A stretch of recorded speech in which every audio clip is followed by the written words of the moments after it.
Hi friends, welcome back to our channel. Friends, మన channel cricket సంబంధించిన ప్రతి చిన్న అప్డేట్ మన ఛానల్ రెగ్యులర్ వస్తుంటాయి. ఇంకా మన ఛానల్ని సబ్స్క్రైబ్ చేసుకోకపోతే ఫ్రెండ్స్ వెంటనే సబ్స్క్రైబ్ చేసుకోండి అండ్ పక్కన బ్లాక్ని యాక్టివేట్ చేసుకోండి.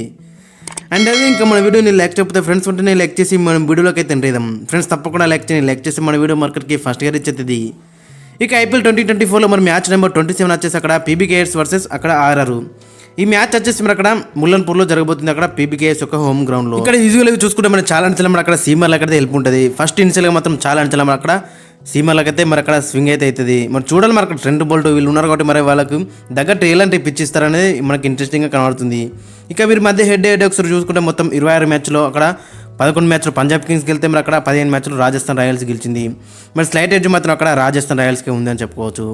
ఇక టీమ్స్ విషయానికి అయితే మరి అక్కడ రాజస్థాన్ టీం చూసుకుంటే మరి వాళ్ళు టేబుల్ అయితే ఫస్ట్ ప్లేస్లో ఉన్నారు. మరి 5 మ్యాచ్లు 4 గెలిచి లాస్ట్ మ్యాచ్ ఓడిపోయారు. లాస్ట్ మ్యాచ్లో కూడా గెలిచేవాళ్ళు మరి అక్కడ, కానీ చేతులారా ముంచుకున్నారని చెప్పుకోవచ్చు. మరి అక్కడ రాజస్థాన్ రాయల్స్ కొంచెం అక్కడ కాంబినేషన్లో కొంచెం అక్కడ వాళ్ళు మిస్ అయింది. వాళ్ళకి చూడాలి మరి ఈ మ్యాచ్లో ఏ విధంగా రాణిస్తారు అనేది. ఓవరాల్గా చూసుకుంటే మరి అటు బ్యాటింగ్లోని బౌలింగ్లోని చాలా డీసెంట్గా కనబడుతుంది. ఇక వాళ్ళకున్న మెయిన్ అక్కడ ఎస్ఎస్ జైస్వాల్ ఫామ్లో కత్త మాత్రం చాలా బెటర్ ఉంటుంది. ఇక ఈ మ్యాచ్కి వీళ్ళ యొక్క కాంబినేషన్ ఒకసారి మనం చూసుకుంటే మరి అక్కడ జైస్వాల్ అండ్ బట్లర్ అయితే ఓపెనింగ్లో బల్లోకి దిగుతారు. ఇక జైస్వాల్ అయితే లాస్ట్ మ్యాచ్లో కూడా డిసప్పాయింట్ అయితే చేసిండు. 24 కొట్టినప్పుడు కూడా మరి అతని స్థాయితో పోలిస్తే మరి అది తక్కువ అని చెప్పుకోవచ్చు. కేవలం 120 స్ట్రైక్తో అయితే ఆ రన్స్ అయితే వచ్చినాయి. ఇక మరోవైపు బట్లర్ కూడా మరి సెంచరీ కొట్టిన తర్వాత మరి లాస్ట్ మ్యాచ్లో సింగిల్ డీజ్గా అవుట్ అయ్యిండు మరి అక్కడ రషీద్ ఖాన్ బౌలింగ్లో. మరి చూడాలి మరి ఈ మ్యాచ్ మళ్ళీ ఏ విధంగా కంబ్యాక్ చేస్తారనేది. ఎందుకంటే సెంచరీ కొట్టిండు, మళ్ళీ లాస్ట్ మ్యాచ్లో కూడా మరి డిసప్పాయింట్ అయితే చేసిండు. ఇక నెంబర్ 3లో అక్కడ సంజు శాంసన్ ఒక్కడే మరి కన్సిస్టెంట్గా రాణిస్తున్నాడు. మరి అక్కడ లాస్ట్ మ్యాచ్లో కూడా కెప్టెన్ ఇన్నింగ్స్ అయితే ఆడిండు. 68 కొట్టిండు, 38 బాల్లో 7 4లు 2 6లు 178 స్ట్రైక్ రేట్తోని.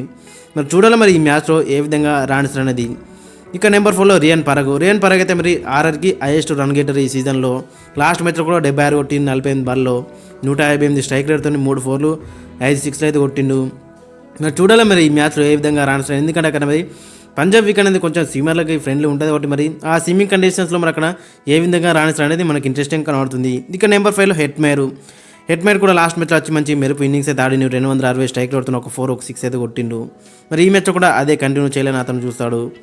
ఇక నెంబర్ 6లో ధ్రువ్ జురల్కి అయితే లాస్ట్ మ్యాచ్లో ఛాన్స్ రాలేదు బ్యాటింగ్లో. మరి కాబట్టి మరి ఈ మ్యాచ్ మరి వస్తగిట్ట చాలా బెటర్ ఉంటుంది. ఎందుకంటే మరి తన పర్సనల్గా చూసుకున్నాను మరి ఇంపార్టెంట్ సీజన్ అని చెప్పుకోవచ్చు. మళ్ళీ అక్కడ టీమిండియాలో ఒక T20 వరల్డ్ కప్లో ఎంతో కొంత అక్కడ ఉండాలన్నా కానీ అక్కడ మరి ఇతని దగ్గర నుంచి అయితే రన్స్ అయితే రావాలి, బ్యాటింగ్ కూడా అవకాశం అయితే రావాలి. కానీ ఇతనికి బ్యాటింగ్ అవకాశం వస్తలేదు అక్కడ. మరి చూడాలి మరి ఈ మ్యాచ్లో గిట్ట అవకాశం వస్తే ఏ విధంగా రన్స్ అనేది. ఇక నెంబర్ 7లో అశ్విన్ లాస్ట్ మ్యాచ్లో కొంచెం డిసప్పాయింట్ చేసినా చెప్పవచ్చు. 4 ఓవర్లకు 40 ఇచ్చిండు 10 ఎకనంతో. ఇక చూడాలి మరి అశ్విన్ ఎప్పుడైనా మనకు తెలుసు కంబ్యాక్ చేస్తారనేది. ఇక నెంబర్ 8లో బోల్ట్ దగ్గర నుంచి లాస్ట్ మ్యాచ్లో మంచిగా వేసినా కానీ అక్కడ కెప్టెన్ అయితే మరి ఫేత్ అయితే ఉంచలేదు. మరి డెత్లో అయితే బౌలింగ్ అయితే తీయలేడు. మరి పవర్ ప్లేలో కూడా మరి పూర్తి అయితే ఓవర్లు అయితే తీయలేడు. పవర్ ప్లేలో యూజ్గా మనం చూస్తాం 2-3 ఓవర్లు అయితే ఎత్తాడు మరి. కానీ లాస్ట్ మ్యాచ్లో 2 ఓవర్లు ఇచ్చిండు కెప్టెన్ అక్కడ. మరి డెత్లో కూడా ఓవర్లు అయితే తీయలేడు. 2 ఓవర్లకు 8 అయితే ఇచ్చిండు. మరి ఇతను పొరపాటు అయితే ఏం లేదు అక్కడ. ఇక నెంబర్ 9లో ఆవేష్ ఖాన్ లాస్ట్ మ్యాచ్లో 2 many రన్స్ అయితే లీగ్ వేసిండు. దాదాపు ఓవర్కి 12 చొప్పున ఇచ్చిండు. మరి అక్కడ 4 ఓవర్కి 48 ఇచ్చి 1 వికెట్ అయితే తీసుకున్నాడు. మరి చూడాలా ఈ మ్యాచ్లో ఏ విధంగా కంబ్యాక్ చేస్తారనేది. ఇక నెంబర్ 10లో చాహల్ ఒక్కడే మరి ప్రతి మ్యాచ్లో కూడా మరి ఆర్ఆర్కి అయితే వికెట్లు అందిస్తున్నాడు. క్రూషియల్ వికెట్లు మిడిల్ ఓవర్స్లో. మరి ఈ మ్యాచ్లో కూడా అదే కంటిన్యూ చేయాలని చూస్తాడు. లాస్ట్ మ్యాచ్లో కొంచెం ఎకనామికల్ ఏకపోయినా కానీ మరి అక్కడ వికెట్లు అయితే 2 క్రూషియల్ వికెట్లు అయితే తీసిండు మనోడు. ఇక నెంబర్ 11లో బర్గర్ అయితే ఈ మ్యాచ్లో ఖచ్చితంగా ఆడే అవకాశం ఉంటుంది. ఎందుకంటే మరి అక్కడ పిచ్ మరి అక్కడ వికెట్ సీమాలకు హెల్ప్ ఉంటుంది కాబట్టి ఖచ్చితంగా మరి ఇతనైతే ప్లేయింగ్ లోకి తీసుకుంటారు. లాస్ట్ మ్యాచ్లో ఆడే ప్లేయర్ కానీ మరి ఇతనైతే పక్కెట్టిల్లు అక్కడ. మరి కొంచెం అక్కడ మరి వర్క్లో మేనేజ్మెంట్ కింద పక్కన పెట్టిలో మరి ఏమో కానీ అయితే లాస్ట్ మ్యాచ్లో ఆడే ప్లేయరే. మరి ఈ మ్యాచ్లో అయితే ఖచ్చితంగా ప్లేయింగ్లో అయితే ఉంటాడు. ఇక వీళ్ళకి ఇంపాక్ట్ ప్లేయర్ అక్కడ శుభన్ దుబే కుల్దీప్ సింగ్ అయితే వస్తాడు. ఇక వీళ్ళ ప్లేయింగ్ లెవెన్ చూసుకుంటే జైస్వాల్ బట్లర్ అయితే ఓపెనింగ్ చేస్తే నెంబర్ 3లో సంజు శాంసన్, నెంబర్ 4లో రియాన్ పరాగ్, 5లో సిమ్రన్ హెట్మేర్, 6లో ధ్రువ్ జురల్, 7లో అశ్విన్, 8లో ట్రెంట్ బోల్ట్, 9లో ఆవేష్ ఖాన్, 10లో బర్గర్, 11లో చాహల్ అండ్ ఇంపాక్ట్ ప్లేయర్గా శుభన్ దుబే కుల్దీప్ సింగ్ అయితే ఆడతారు. ఇక ఓవరాల్ చూసుకున్నా మరి దాదాపు మరి అక్కడ సెటిల్ టీమ్గా మనకు కనబడుతుంది మరి ఆర్ఆర్. చూడాలి మరి ఏ విధంగా రాణిస్తారు అనేది. ఇక మరోవైపు పంజాబ్ కింగ్స్ చూసుకుంటే మరి టేబుల్ అయితే 8th ప్లేస్లో ఉన్నారు. అక్కడ 5 మ్యాచ్లు 2 గెలిచి 3 అయితే ఓడిపోయారు.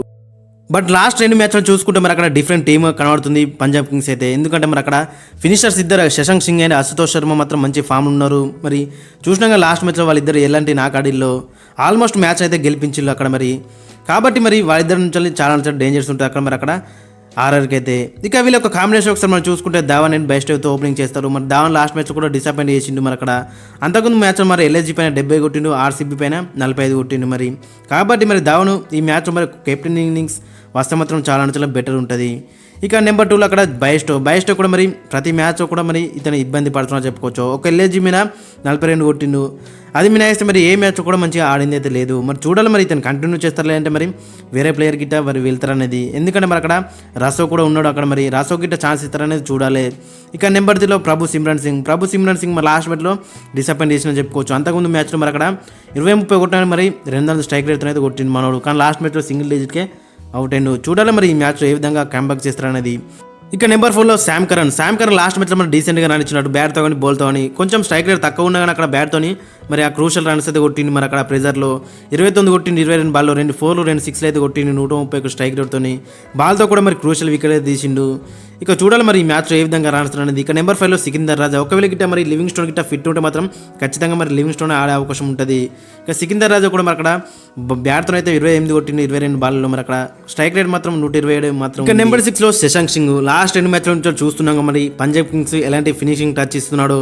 లాస్ట్ మ్యాచ్లో కూడా ఆల్మోస్ట్ మ్యాచ్ అయితే గెలిపించేరాక వేయండు, 45 కొట్టిండు 25 బాల్లో 6 4లు 1 6 184 స్ట్రైక్. మరి చూడాలి మరి ఈ మ్యాచ్లో ఏ విధంగా రాణిస్తారనేది. ఇక నెంబర్ 7లో జితేష్ శర్మ కూడా మరి లాస్ట్ మ్యాచ్లో కొంచెం అక్కడ ఇంప్రెస్ చేసినా కానీ మరి అక్కడ వికెట్ మీద అయితే ఉండలేకపోయాడు. మరి 11 బాల్లో 19 కొట్టిండు 172 స్ట్రైక్ రేట్తో. మరి పర్సనల్ కూడా మరి ఇంపార్టెంట్ సీజన్ అని చెప్పుకోవచ్చు అతనికి. చూడాలి మరి ఏ విధంగా రాణిస్తారనేది.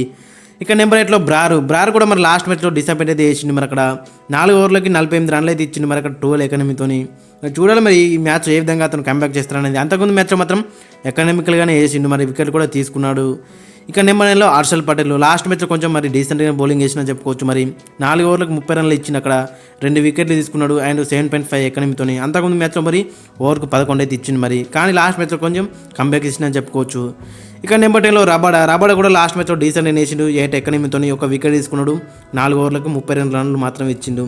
చూడాలి మరి ఈ మ్యాచ్ ఏ విధంగా రాణిస్తారనేది. ఇక నెంబర్ 11లో హర్షదీప్ సింగ్ లాస్ట్ మ్యాచ్లో చూసినాక మనం ఎలాంటి బౌలింగ్ వేసిండో. ఒకవేళ స్వింగింగ్ కండిషన్స్ ఉంటే మాత్రం చాలా డెడ్లీ బౌలర్ కింద మారే అవకాశం ఉంటుంది. లాస్ట్ మ్యాచ్లో కూడా మరి 4 వికెట్లు తీసిండు, 29 రన్లు మాత్రం ఇచ్చిండు 7.2 ఎకనమీతోని. కాబట్టి మరి మళ్ళీ అక్కడ స్వింగ్ కండిషన్స్తో మాత్రం చాలా మరి డెడ్లీ బౌలర్ అయ్యే అవకాశం ఉంటుంది.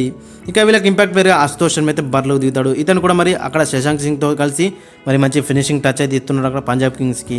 ఇక ఫైనల్ ప్లేయింగ్ లెవెన్ చూసుకుంటే Shikhar Dhawan and Jonny Bairstow opening చేస్తే, నెంబర్ 3లో ప్రభు సిమ్రన్ సింగ్, 4లో శామ్ కరణ్, 5లో సికందర్ రాజా, 6లో జితేష్ శర్మ, 7లో శశాంక్ సింగ్, 8లో హర్ప్రీత్ బ్రార్, 9లో హర్షల్ పటేల్, 10లో కగిసో రబాడా, 11లో హర్షదీప్ సింగ్ అండ్ ఇంపాక్ట్ పేరుగా అశుతోష్ శర్మ అయితే బరిలోకి దిగుతాడు. ఓవరాల్గా చూసుకుంటే మరి వీళ్ళ లైనప్ కూడా చాలా బెటర్గా కనిపిస్తుంది, చాలా స్ట్రాంగ్గా. వీళ్ళకి నెంబర్ 8 రాగా బ్యాటింగ్ అవుతుంది. అశుతోష్ శర్మ ఇంపాక్ట్ ప్లేయర్గా నెంబర్ 8 వస్తున్నాడు. కాబట్టి మరి చాలా డీప్ బ్యాటింగ్ లైఫ్ ఉంది. బౌలింగ్లో కూడా టూ మెనీ ఆప్షన్స్ అయితే ఉన్నాయి. ఎటు చూసినా కానీ మరి అక్కడ పంజాబ్ కింగ్స్ అయితే మరి చాలా మరి అక్కడ ఇంట్రెస్టింగ్గా మనకు కనబడుతుంది. చూడాలి మరి ఈ మ్యాచ్లో ఏ విధంగా రాణిస్తారనేది. వాళ్ళు హోమ్ గ్రౌండ్లో ఆడుతున్న కాబట్టి వాళ్ళకి కొంచెం ఫేవర్ అయితే ఎక్కువ ఉంటుంది. మరోపు రాజస్థాన్ రాయల్స్ మరి టేబుల్ టాపర్స్ కాబట్టి వాళ్ళతో కొంచెం జాగ్రత్తగా ఉండాలి. అటు జేసోలో గిట్ట ఫామ్లోకి వస్తే మాత్రం చాలా బెటర్ ఉంటుంది అక్కడ Rajasthan Royals point of view మనం చూసుకుంటే. బట్టలు కూడా ఫామ్లో ఉన్నాడు. లాస్ట్ మ్యాచ్లో కొంచెం డిసప్పాయింట్ చేసి అని అంతకుముందు మ్యాచ్లో సెంచరీ కొట్టిండు. ఇక మరోవైపు రియాన్ పరాగ్ కానీ సంజు సామ్సన్ కానీ మరి ఇద్దరు కూడా మంచి ఫామ్ ఉన్నారు. ఇంకా బౌలింగ్లో చూసుకుంటే చాలా రెగ్యులర్గా వికెట్లు ఇస్తున్నాడు. బోల్ట్ అండ్ బర్గర్ కూడా మరి ఇక్కడ కండిషన్స్ అయితే వాళ్ళకి చాలా హెల్ప్ అవుతాయి కాబట్టి మరి చాలా ఇంట్రెస్టింగ్గా కనబడుతుంది. చూడాలి మరి ఫ్రెండ్స్, మరి మీ యొక్క ఒపీనియన్ కింద కామెంట్ సెక్షన్లో అయితే మెన్షన్ చేయండి. మరి ఏ టీం గెలుస్తుంది అనేది, అండ్ మీ యొక్క ప్లేయింగ్ లెవెన్ కూడా కింద కామెంట్ సెక్షన్లో అయితే మెన్షన్ చేయండి.